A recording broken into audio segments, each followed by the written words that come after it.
Everyone, today we are discuss about moral development. moral development क्या होता है? नैतिक विकास. नैतिक विकास में ये होता है क्या राइट है क्या रॉन्ग है. हम अपने फ्यूचर में जब आगे बढ़ते हैं लाइफ में तो इतनी कॉग्निटिव संज्ञानात्मक समझ हमारे अंदर होनी चाहिए कि क्या नैतिक वैल्यू हैं, क्या हमारे संस्कार हैं और उसमें क्या राइट है और क्या रॉन्ग है. ओके. सो एज ग्रुप ये आयु के अनुसार होता है, आयु समूह के अनुसार होता है. स्टेट ऑफ डेवलपमेंट बर्थ होता है 0 to 2 ईयर्स भी इसको कह सकते हैं. विकास बर्थ टू 2 ईयर्स लिखा है तो इसको 0 to 2 ईयर्स भी बोल सकते हैं. इसको इन्फेंसी बोलते हैं. इन्फेंसी मतलब शैशवावस्था. Second is 2 years to 6 years. 2 साल से 6 साल तक को अर्ली चाइल्डहुड कहते हैं. Early childhood. And third is 6 year to 12 year. This is letter childhood. ये पूर्व वाला अवस्था है, ये पश्चिम वाला अवस्था है. And 12 to 18 years this is adolescence. इसको किशोरावस्था कहते हैं.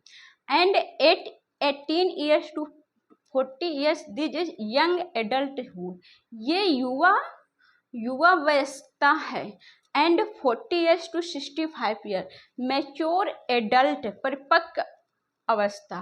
ये एक परिपक्व अवस्था है. Over 65 years age adulthood. इस एज को आयु की वयस्कता कहते हैं. So this is the steps of age समूह and step of development. And continue this next topic.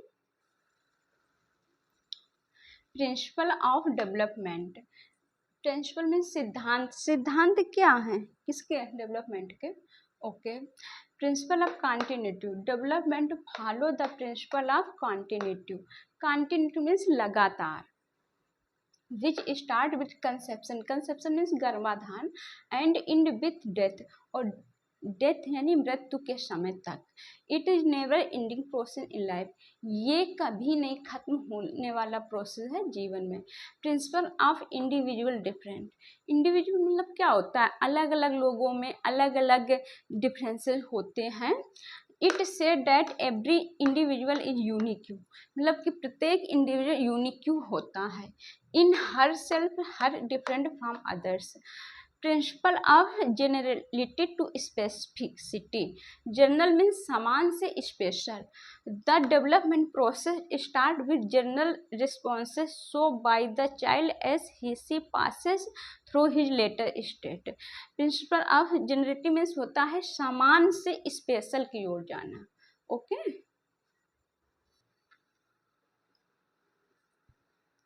Okay. So principal of development.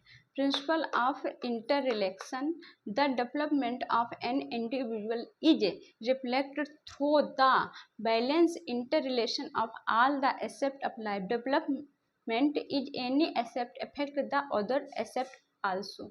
Means the principle of inter relation यानी development एक दूसरे से रिलेटेड है. अगर हमारा कॉग्निटिव विकास अच्छे से नहीं हुआ तो फिजिकल भी नहीं होगा. या ऐसे समझ लें अगर हमारे शरीर में कोई प्रॉब्लम होती है तो अगर हमारा फिजिकल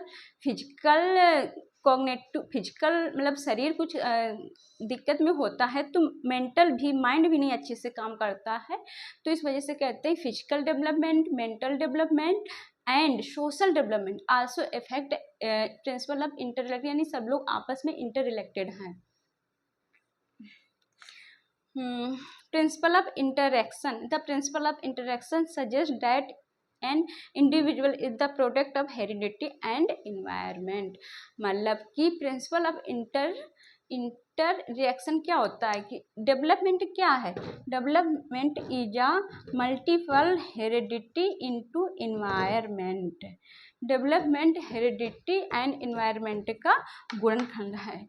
यदि किसी को कैसी हेरिडिटी मिली है और इन्वायरमेंट यानी पर्यावरण कैसा मिला है वो उसी के अनुकूल डेवलपमेंट होता है. यदि किसी बच्चे को अच्छा पर्यावरण मिलता है, उसके माता पिता अच्छे होते हैं तो उसकी ग्रोथ जल्दी हो जाती है. और यदि किसी बच्चे बच्चे की हेरिडिटी तो अच्छी है, वो पहले अच्छा था हेरिडिटी, बट उसका इन्वायरमेंट गंदा है, गंदे लोग रहते हैं, चरित्रहीन लोग रहते हैं, या जो बिना पढ़े लिखे लोग होते हैं, गरीब होते हैं, अमीर होते हैं, कैसा इन्वायरमेंट मिला।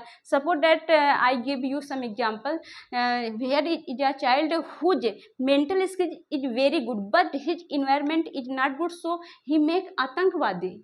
यस वो आतंकवादी बन जाता है। तो अगर वही उसका दिमाग साइंटिस्ट में लगा दिया जाए तो वो साइंटिस्ट बन जाएगा। तो इस प्रकार से हेरिडिटी और इन्वायरमेंट इज डिपेंड या मल्टीपल। ओके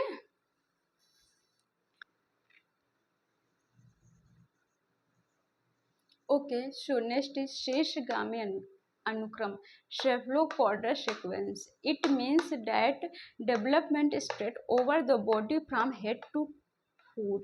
यानी विकास जो है शेफलोपोडर में क्या होता है, सिर से पैर की तरफ विकास होता है। यानी पहले हेड का होता है और फिर फेस का होता है, फिर हैंड का होता है, देन लोअर पार्ट का होता है। Example, the child first gain control on her head. बच्चा सबसे पहले अपने हेड पे कंट्रोल करता है। Then she could catch hold the object seat.